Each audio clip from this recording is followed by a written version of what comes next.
On May 1986, a preacher's confession would forever change his life and the lives of those at St. Philip's Church in the historic district of Charleston, South Carolina.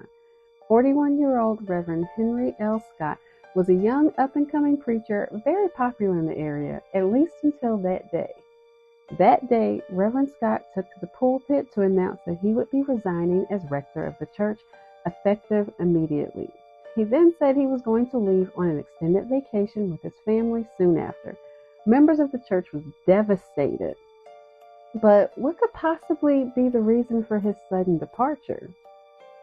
Well, Reverend Scott said that he was cursed by a witch. It sounded like a joke, but the preacher was dead serious. According to Scott, when he was in college, he dated a young woman who attended Vassar College. As the relationship progressed, he says she confessed to being a witch. In an article dated June 8, 1986, Scott says the woman put a curse on his life. He thought it was a joke, but 14 years from the relationship, a pattern of bondage developed in his life, and he remembered crying out to God for freedom, but nothing could set him free, and he struggled for years.